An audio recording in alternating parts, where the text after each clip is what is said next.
you cite a number and do a survey of a number of evangelical theologians post Vatican II. Uh, could you give us a little bit of insight as to why these particular theologians you chose, and what is it? Is there a common thread among them all? If so, what is it? And what can we learn from them, both in terms of their insights as well as perhaps their mistakes? Yeah. Um, the list of theologians resulted out of a survey that I tried to make in post Vatican II evangelical theology, and trying to look at who had actually done some work on Vatican II, and that the list is the result of that survey. And the list of people that I tried to study shows different degrees of awareness of what had happened at Vatican II. Berkouwer was an observer, so he has first-hand experience and exposure to Catholicism.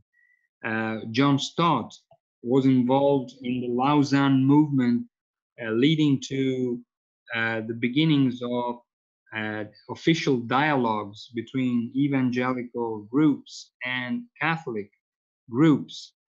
And other theologians didn't have a direct exposure to Catholic theologians or dialogue, but tried to study it from a distance. So there were different biographical and situational differences between different theologians, resulting in gathering different perspectives. What I see is that the more you come closer to an exposure to Rome without having a proper theological background, which makes you capable of understanding what you're doing, the closer you are, the friendly you become, the less articulate you end up in being, and the more confused you end up in being in your theology. That doesn't mean that we don't have to engage in personal, institutional, theological dialogue. We don't have to confuse it with,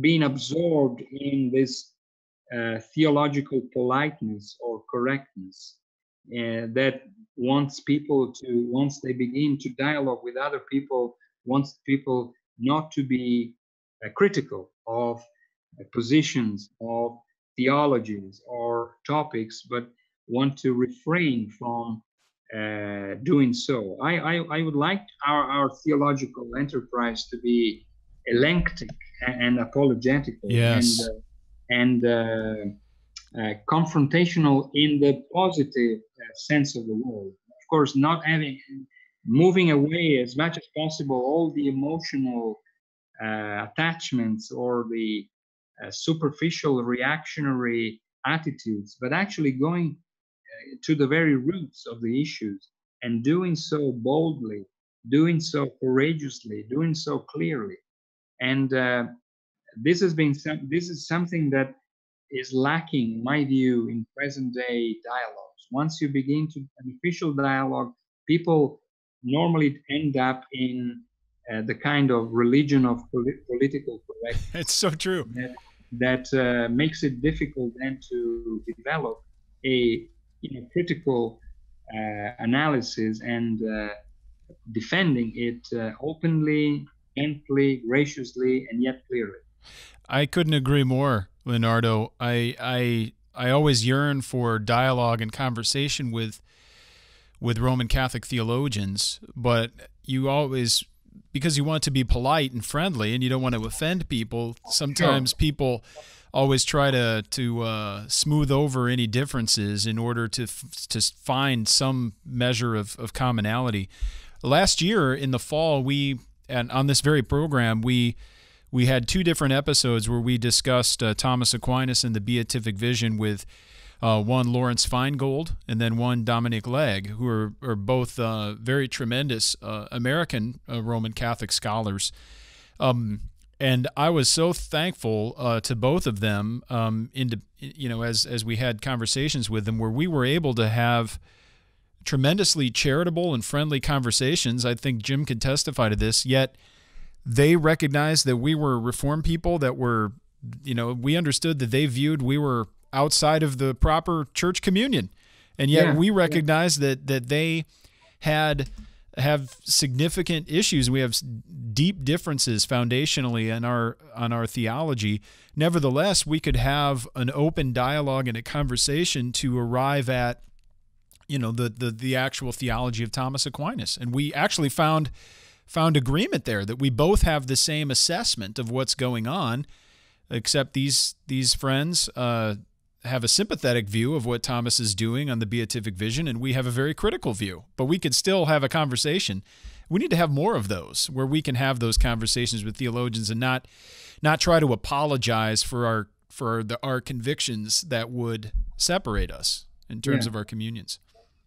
I agree, but this is a minority position in the present day world of theological dialogues. The assumption is that once you start dialoguing, you must have a kind of etiquette that implies that you refrain from presenting critical remarks. And if you do so in such a very generic way that ultimately doesn't really challenge anyone. Right, and then people that are watching or listening are left with the assumption that evangelical and Reformed theology isn't really that different from a conservative version of Roman Catholicism. Yeah, exactly. Which isn't true at all. But that's the assumptions. And then people, there are different trends within even our Reformed communions toward Catholicism, or I should say, that's a wrong word, towards Catholicity. Reformed Catholicity and a ressourcement of different traditions, which can be useful to study other traditions and understand what we might learn from them. But if we're seeking some form of as to use a word you used earlier, a lazy form of ecumenism, that's not helping anyone. It's really not arriving at the truth.